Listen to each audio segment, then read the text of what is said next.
A Cidade das Batalhas é a maior saga de Yu-Gi-Oh!, tanto no mangá quanto no anime. Ela é provavelmente o coração da coisa toda, e introduziu um monte de conceitos e escolhas estilísticas que seriam padrão pro resto da franquia. A adaptação dela é bem mais fiel do que a do Reino, especialmente agora que o anime já adaptou todas as histórias do passado do mangá necessárias pros arcos que virão, mas ainda tem suas diferencinhas.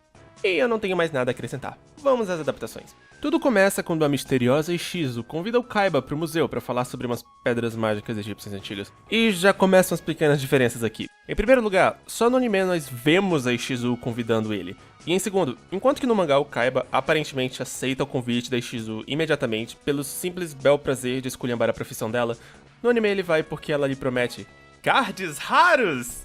Ah, Seto Kaiba. Não mude nunca. Ele também esculhamba a profissão dela no anime, por sinal. Também vale a pena acrescentar que só no anime vemos as visões do passado. E o anime aqui estreia os egípcios estranhamente caucasianos. O primeiro flashback do mangá mostrando as vidas passadas dos personagens só acontece daqui a vários e vários capítulos.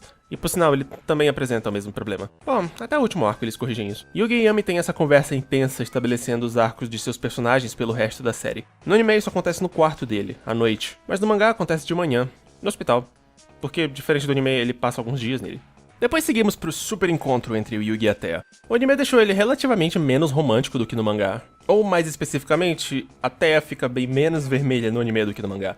Mas os diálogos em si ficaram bem fiéis. Uma diferença boba, mas que eu acho interessante, é que no mangá o Yugi aprende sobre a exibição do museu através do jornal que o paciente ao lado dele estava lendo. Enquanto que no anime é a Thea que mostra pra ele nessas revistas durante o encontro. A cena dela na lanchonete com revistas tem nas duas versões, mas no mangá elas são só guias de compras. Toda essa segunda metade do episódio em que o Johnny Steps desafia o Yugi pra um duelo pela mão da bela donzela da amizade, tudo isso é exclusivo do anime, porque a cota de cards da Konami tem que ser obedecida. No mangá, após eles jogarem seu Dance Dance Revolution, os dois seguem direto pro museu. E, damas e cavalheiros, este é o último duelo da série feito em um ringue de duelo, com exceção de alguns fillers. Adeus, ringues de duelos. Que suas almas abençoem armazéns abandonados pela eternidade. Ah, e por algum motivo o anime adicionou esse lance do Johnny trapaceando no meio da partida. Mas o que importa é que a Thea vence. Yugi pode ser o rei dos jogos, mas a Thea é a rainha do Pump. Em seguida, o duelo entre Kaiba e o único ser que pode compreendê-lo, o computador, que teve seu design radicalmente revisado no anime para ficar menos humanoide. E ele apresenta uma diferença bem legal que vai se estender pelas duas versões ao longo desse arco, e não dos próximos. O disco de duelos. Não, digo, ele é igual nas duas versões, mas no anime eles lançam esses dois projetores holográficos laterais em cada canto do campo, enquanto que no mangá ele simplesmente magicamente projeta o holograma a partir dele mesmo. O Little Koribo já mostrou por que isso é meio extremamente perigoso. Activating Hollow Images! I say, Yugi, can I be in this episode? Oh, bugger! Mas eu acho bem legal. Esse duelo é tecnicamente o primeiro a usar regras próximas às regras do TCG da vida real, no anime. Tipo, no mangá isso ainda virá a acontecer, mas por enquanto ele ainda segue o livro de regras, o que dá na telha do Takahashi naquela semana. Como resultado, todos os duelos entre esse e o duelo entre Joe e Esparroba são severamente readaptados no anime. Mas assim como a partida de dados do Duke, eles ainda seguem as mesmas batidas. E por fim, no mangá o Kaiba anuncia o torneio da Cidade das Batalhas em pessoa, mas no anime ele faz isso pendurado na lateral de um helicóptero, enquanto transmite sua gloriosa cara pontuda ao vivo em todas as telas ao redor da cidade. Nem tem comparação, né? A versão do anime é absolutamente perfeita. Ah, e mudaram o anúncio pra ser feito à noite ao invés de dia, porque reordenaram os eventos ao redor dele. E toda a parte do Yugi conversando com a Ishizu ficou bem fiel. Em seguida temos a entrada do Joey no torneio. Ei, o que você tá fazendo aqui, Bakura? Show! Vão se acostumando. Até a gente chegar no arco final, esse será o estado padrão das coisas. Metade desse episódio é original do anime. Como eu mencionei no último vídeo, a Serenity já fez a operação dela no mangá, mas no anime ela foi marcada pra acontecer neste episódio. E logo, tudo relacionado a isso é original do anime. Tipo Tristan e Joey discutindo na praia e todo esse momento novela no hospital. Eu pessoalmente gosto bastante desse momento novela no hospital, e eu acho meio fraco como no mangá os dois irmãos só se veem de novo lá no duelo da âncora do Merrick. Tendo dito isso, o anime causa aqui uma inconsistência quanto à distância entre os protagonistas e o hospital, mas falo disso em outro vídeo. Do mangá, só o Joey sendo inserido no torneio pelos Harry Hunters e o duelo contra o Punk Rosa do Exódio foram adaptados aqui. E ao fim do duelo no mangá, o Joey fica desmaiado na rua e vai para a cidade das batalhas na manhã seguinte.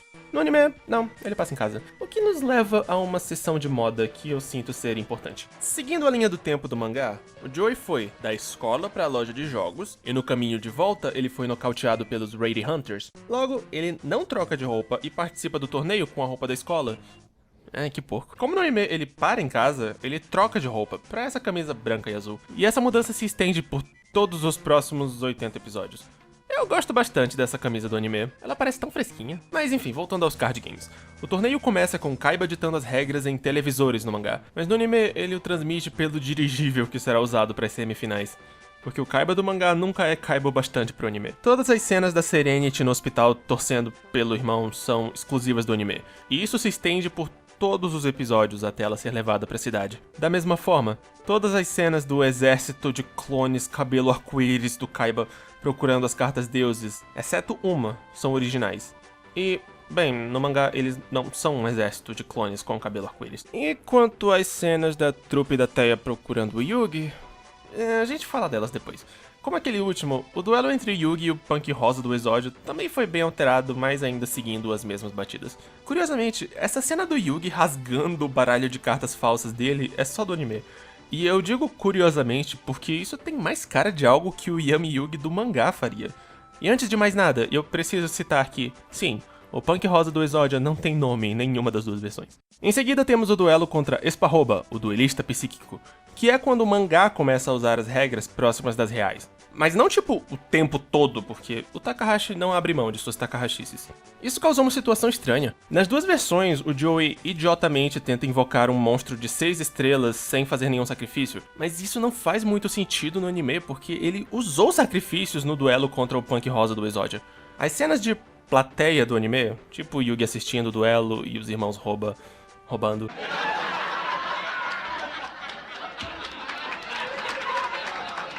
e o Mokuba confrontando eles, são todas exclusivas do anime. No mangá, o lance dos irmãos Rouba trapaceando também acontece, mas nós não acompanhamos eles. Cortaram também uma cena rápida do Espa dizendo que estava se comunicando com o espírito do Pegasus, porque no anime o Pegasus tá meio vivo demais para ter o seu espírito contactado. Em termos de duelo, tiveram umas pequenas alterações, porque o anime se dedica mais a seguir as regras do que o Takahashi. Não quer dizer que o anime seja isento das Takahashices, diga-se de passagem. E o anime estendeu um pouco a partida com jogadas extras. A mais estranha foi a adição desse momento na partida em que o Joey tenta usar o Mago do Tempo contra o Jinzo, mas não funciona porque o Jinzo tem uma super armadura que é imune ao tempo, porque sim. A parte mais estranha disso pra mim é que isso também tem muita cara de algo que o Takahashi faria, mas não, foi o anime. E até dramaticamente passando uma mensagem da Serenity no meio da partida foi coisa do anime. Mas combinou tão bem, sabe? E pra terminar esta parte, o duelo Jogos Mortais contra o Arcana, ou Pandora na versão japonesa. A partir desse episódio, o anime estreia o braço direito do Merrick, Odion, ou Rishid no original. No mangá ele só aparece mais à frente, o que eu acho 100% uma melhora por parte do anime, porque ele vai ser meio importante depois, e sinto que é bom a gente conhecer gente importante um tempo antes do fato. Mas enfim, adicionaram um flashback do Merrick no Egito adquirindo o dragão alado de Ha e confrontando sua irmã. O modo como o Yugi chega ao Arcana é estranhamente diferente nas duas versões. No mangá, ele reflete um pouco e percebe que o cara da loja de jogos que deu o disco de duelos pra ele e pro Joey era Mao. Quem diria? E ele segue pra lá, e lá ele acha o Arcana. No anime, ele é chamado por esse palhaço misterioso pra uma tenda, e ao entrar em uma caixa dentro dela, ele é transportado pra aquela loja de jogos. Que desvio estranho. A câmera do Arcana sofreu uns pequenos retoques, em particular essa troca do hexagrama no centro do ringue pelo olho de Ujat. Sabe, o olho das relíquias do milênio e das magias afins. O duelo em si é extremamente fiel, mas o personagem do Arcana sofreu umas alteraçõezinhas. No mangá é o Merrick que conta a backstory dele no final da partida, e sem dar muitos detalhes. Tudo o que ele diz é que após o incidente que o fez perder os pais e a mulher amada, ele contemplou suicídio, e Merrick apagou essas memórias dolorosas dele. No anime é o próprio Arcana que conta sua backstory, que é bem menos pesada. Ele sofreu um acidente em um truque de mágica que o deixou, sei lá, feio, e isso acabou afastando a sua amada, Catherine, porque ele virou um mala depois do acidente. Suicídio não é mencionado, pais não são mencionados, e no anime o Merrick promete trazer a tal Catherine de volta ao invés de apagar as memórias dele. Após o duelo no anime, Merrick faz Arcana enxergar em sua mente essa boneca como sendo a verdadeira Catherine. E no mangá ele diz pra Yugi que vai recuperar as memórias dolorosas do Arcana que o levaram a contemplar suicídio.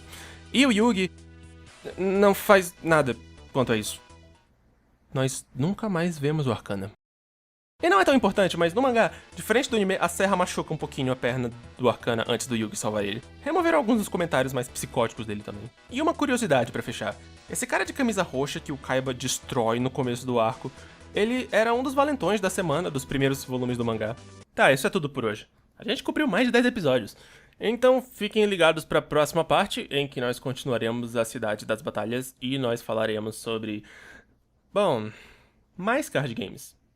E Bakura, talvez.